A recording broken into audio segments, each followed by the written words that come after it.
जी नमस्कार। अंतरा दी डोगरी पाठशाला च तुंदा सारें दा मता मता स्वागत है।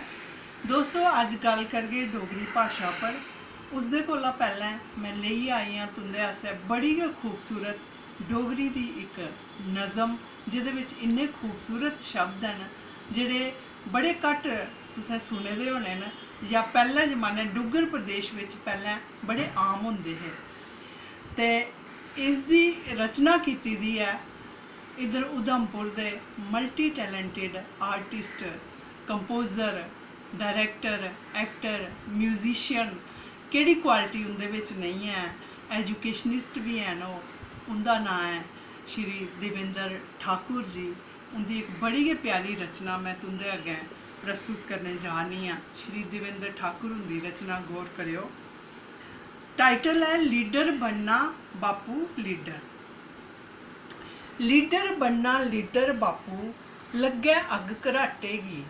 लीडर बनना लीडर बापू लग्गै अग घराटे गी। 5 साल जे लगी गे तां दिखगे बिरले टाटे गी। बड़ा प्यारा व्यंग्य उन्हें कीता दा है इस विच। लीडर बनना लीडर बापू लग्गै अग घराटे गी। 5 साल जे लगी गे तां दिखगे बिरले टाटे गी। तो भी बापू गल्ड फेरदा आयु सारी गाली दी। तो भी बापू गल्ड फेरदा आयु सारी गाली दी। अम्मी धूड़ मधूड़ा बापू जदू दी होश संभाली दी। भी भी तोमत साढ़े उपर पहाड़ा बद तरूड़ा दे। भी भी तोमत साढ़े उपर पहाड़ा बद तरूड़ा दे। दस्सां बापू केड़ी दौलत अंदर असें छपाली दी। आखी देना पद्धर साढ़े औना नहीं हून आटे गी। आखी देना पद्धर साढ़े औना नहीं हून आटे गी। लीडर बनना लीडर बापू लग्गै अग घराटे गी। अगला बंद दिखियो बड़ा खूबसूरत है। बन सदेरो डक भरेरो इक्की किरियां छोड़ी मैं। बहुत बढ़िया बहुत बढ़िया। बन सदेरो डक भरेरो इक्की किरियां छोड़ी मैं। पहले दे बिच लेतर झोरी पुट्ठी चुंग मरोड़ी मैं। पुत्ते अंगर रत बराती खड्डे पैरे देने नहीं। पुत्ते अंगर रत बराती खड्डे पैरे देने नहीं। अज ते अपने हत्थें बापू आपू कूल तरोड़ी मैं। बहुत बढ़िया बहुत बढ़िया। तू भी बापू भिड्डू लइयै। वाह। तू भी बापू भिड्डू लइयै चढ़िया नहीं हून फाटे गी। वाह। लीडर बनना लीडर बापू लग्गै अग घराटे गी। लग्गै अग घराटे गी। बहुत खूब। और अग्गें भी है बड़े सारे उन्हें जेह्ड़े न एह्दे च एस्पेक्ट कवर कीते दे न। ते मैं हूँ ज़्यादा समय दी दिखदे होई मैं अग्गें नहीं सनागी। हूँ मैं डोगरी भाशा उप्पर किश गल्ल करगी।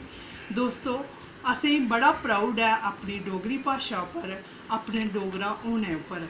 और होना भी चाहिए कि जे डोगरी भाशा उप्पर मती सारी भाशाएं दे असर न। डोगरी भाशा दी बड़ियां सारियां क्वालिटीज़ मैं तुसेंगी दस्सने जा करनी आं अपने इस गल्लबात के माध्यम कन्नै।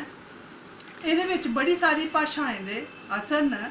चीनी तिब्बती भाशा वांगर डोगरी भाशा भी सुर दा बधना घटना कुसै शब्द दे अर्थ विच फर्क पांदा है।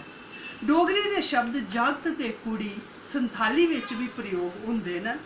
ते इयां गै कुड़ी शब्द पंजाबी भाशा विच भी प्रयोग हुंदा है, पर जागत शब्द नहीं बरतोंदा उसदे विच। इयां गै डोगरी च रोल जिसी अस आखने जेह्ड़ी उखल होंदी है, तेलुगु विच उसी रोलू है।